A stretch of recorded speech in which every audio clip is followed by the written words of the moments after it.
Hey right bags, it's Jade with a video taking a look at Grounded in 2023. What to expect, maybe what not to expect, judged by a lot of goings on in the past. It is going to be a bit of speculation because we just don't have no concrete real plans about Grounded. If you were to look at the feature board and Grounded's future post 1.0, it would be a bit like the sandbox, kind of dry, deserty, not a lot going on. But as we all know, there's a lot of antlions in that desert, there's a lot of activity under the ground, and I think that 2023 will be a great year for Grounded, but they do need to start letting us know what's actually going to be happening. I recorded this video and I made it way too long, so I'm just keeping it really quick and short. Like I said, at the moment we don't have any concrete plans. The roadmap was kind of gutted, and for good reason. They don't want to get expectations up too high, and when it was coming to 1.0 and coming out of 1.0 or early access, they don't want a whole bunch of people concentrating what didn't make it. They want you to focus on what did, because Grounded was a great game. Reviewed well, played by 15 million people, number 12 in the top 15 Game Pass games being played right now. It's fairly normal to change your roadmap or your features board once you've left early access. Trouble is though, they probably gutted it just a little bit too much though, and it has led to a lot of speculation that Grounded doesn't have much of a future other than just some bug fixes, which is kind of just nonsense. But them calls for Grounded maybe not having a future are going to get louder if we don't start hearing a bit more info. I thought we might see some big info at the end of the month. It's the first Xbox Direct. They're going to be showing off a bunch of stuff about new games and some ongoing games like Forza. But nope, Grounded doesn't look to be part of this. So here's what we do know. In various different interviews, Adam Brennecke, the game creator director, and of course their community manager Eric, has definitely said content's coming. There's going to be stuff that's happening. Got big plans coming to Grounded in the future.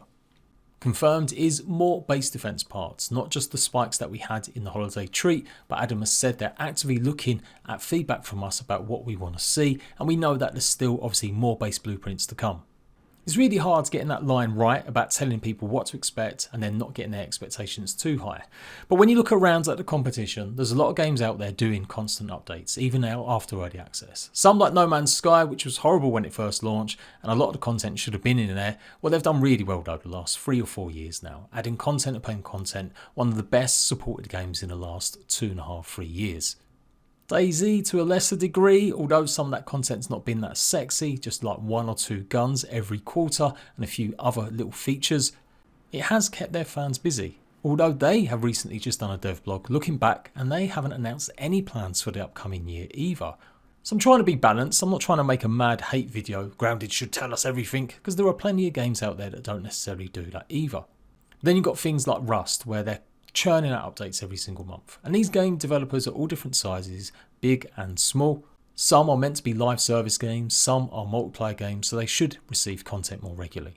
So I'm trying to be fair. There is a big amount of games out there that do things very differently, but I just want to hear something about when to expect content. Is it going to be every 3 months for Grounded? Is it only going to be one big expansion a year? Some positives though. We're not going to see paid action. We're not going to see microtransactions or paid DLC. After a little bit of confusion, I'll bet, some on my part, some on theirs, Eric did clear it up. We're not going to see microtransactions or cosmetics added to Grounded. We're not going to see paid DLC.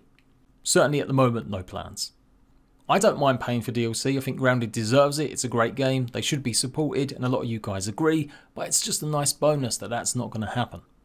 With 15 million players, the engagement is one of the biggest metrics that Xbox are happy with by the looks of things, so as long as there's plenty of people playing Grounded on Games Pass, they don't necessarily need all of the microtransactions on top of it or pay DLC.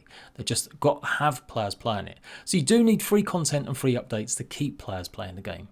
But once you get to 15 million people that may have tried your game, even if they're not all played it properly, that's a lot, that's a big hit. And I do think that even now they're out of early access, we should get a bit more info about when to expect updates. In my calculations, we should receive one maybe in March, June, September and December. If they're doing every 3 months a big major update. But like I said, they may do a yearly expansion, one big free content drop with some smaller little drops here and there, and particularly the event stuff centered around special times of the year. We saw it with the holiday treat update with the tree that gave you the gift. I reckon we're going to see that again. We'll see something for Easter, we'll see something for maybe summer, something that's going to give us some sort of bonus or some sort of mechanic to engage with. And that could very well run into Halloween or the winter season, and then of course it'll be next Christmas where I'm sure the tree might make a return. These limited time events hopefully will keep players involved and coming back, but they're still small fry in the grand scheme of things.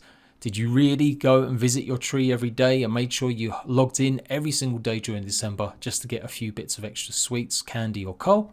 So yeah, it's a nice little bonus, but it's not a full reason to keep playing Grounded all year round. Grounded's got a ton of content, and I think it's got a ton of replayability now, especially in getting the scorecard 100% and all the achievements and stuff. And with the base building in it and creative ways that you can now play, it's a great game to really have as a long-term one. But yeah, there is a big contingent of players that fell with early access and with the rest of the game now, that they're just maybe done with a lot of it. They just want something really fresh or something big and chunky. I've already spoken about what I want to see added to Grounded, or realistically what I think I could see added. A lot of you guys still want things like tameable bugs, rideable bugs, etc. A lot want to see return of all the cut content that was dropped, like the lizard or the ant queen. I do think some of that stuff may reappear, revamped and redone if there is a big expansion or continuous updates, but as of what we know right now, a lot of that stuff was just held back because it just wasn't good enough. Other features we're not going to see make a return, in my opinion, are things like dedicated servers. I know a lot of people want it, I want it. It's a rentable server that you can play with your friends and it's always online. But with the shared worlds feature, I feel like that's Grounded's attempt, Obsidian's attempt at kind of placating that crowd. Grounded is a co-op focused game, albeit maybe a little bit more single player as well. It's not something that desperately needs loads of players on it at all times. The map isn't that huge in the grand scheme of things, although it's got a lot of variety and a lot of points of interest. It's not nowhere near as big as the biggest other games out there that offer more replayability because you can go and explore more regions, more areas, or it's just tougher to survive. They're the types of games that do well from having proper dedicated servers. That said, The Forest has dedicated servers and it's done that game no harm at all. A lot of players do rent a server out for The Forest and play it pretty nicely on PC. But on console, it's still not the biggest deal. Only a few games really have private rentable servers. So, since it got taken off the features board and they're not really spoken too much positively about it in the past, I can't see that making a return. I also don't think we're going to get modding added, official Steam support modding anyway at least. You can go ahead and get mods on Grounded, but they're not supported that well. There's just not enough interest on PC. Grounded is a Xbox Games Pass game. That's where its strength is, and not a lot of PC players really play Grounded as much. Although Grounded's still doing pretty well. It's still probably in the top 10 most played survival games, believe it or not. It is behind big games like Ark and Rust, and to some lesser extent Conan and DayZ. But for sure, it's nowhere near as popular as some of the other ones like Terraria or maybe even Don't Starve. And that's okay, because it's got its Xbox fam. But yeah, no modding support. It'd be nice for PC players for sure, but if they open it up or if they officially support it, there'll be calls for that to somehow be made for Xbox. Now that technology is coming with other games, like Ark 2 is going to support mods on Xbox in the future. But it does look like it's a lot of work to make sure it all runs well, and it's something Obsidian clearly don't want to do with such a small team. One possibility, which could be a bonus, is moving engines. The devs have had this question put to them in the past, and I think last time I remember checking, they were kind of a bit like, yeah, it doesn't really need to just now, we've got no real plans, but it would be nice in the future maybe. A lot of games have moved to Unreal Engine 5 now, even older ones that we didn't think would ever do so. Ark has just announced that it's going to do so, so I think that could be a possibility towards the end of the year. It does require a lot of rework, and what it will do for Grounded will have better performance. It'll also make a lot more detail on certain objects and make the environments seem a little bit nicer. But a lot of that work felt like that anyway. With the lighting that we had, the improvements during early access, I think Grounded's a spectacularly good looking game. But for sure, I think if they could upgrade the engine, that would be a big bonus for certain players. And that's it. Like, honestly, I could waffle on and on about cut content that might make a return, but that would be really just pure speculation on my part.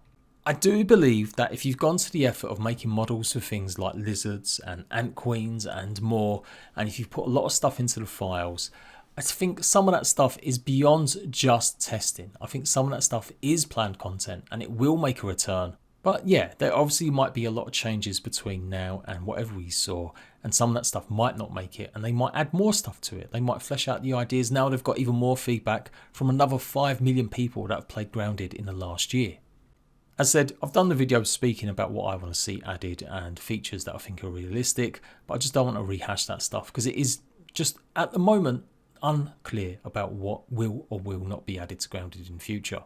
The devs have, as I said, mentioned content will come, and in the past they've put stuff up not high on their priorities, but they responded positively when they've been asked by fans at events and stuff. I feel like they should just maybe do a bit more concrete work though, in saying, yep, this is a great idea, we're going to add it. Maybe they're a bit too wishy-washy in saying, hey, you know, yeah, it might happen, it might happen. I think it's just better to actually say, you know what, we just got no interest in that. Like Adam finally put to bed having damage numbers in the most recent chat before Christmas, and that was good. That was actually really good to hear that they're not planning to put damage numbers on top of bugs when you hit them and stuff like that. I'd like to see a bit more concrete answers, and even if things change, well, that's okay. It's still always going to be perceived as a bonus. But now's the time to start telling a little bit more about your plans. It doesn't have to list every single update, what to expect. I'm not expecting to see every feature put back on that board and really find out that way. But yeah, we kind of should know when to expect an update though, at least. Agree, disagree? What do you think Ground is going to be like in 2023? Let me know in the comment section down below. I guess this is probably one of the most negative videos I've done, and I don't feel I've been that negative, but there just isn't a lot of info to go on. I just don't want to waste too much of your time. I do think we're going to see content. I do think we'll see more of them events, like the stuff we had with the holiday tree. And I do believe that we're going to see stuff like with the engine upgrades maybe at some point. And I'm just hoping that maybe if they're watching, this might kickstart them to think and start that conversation about letting us know a bit more about the future. I don't want to rush them. I don't want to force them into doing stuff they shouldn't want to do. But just because of the early access route and the way that we had consistent updates, I feel like the grounded players do deserve some sort of notification. Agree, disagree, let me know. And I'll see you at bags later. Bye-bye.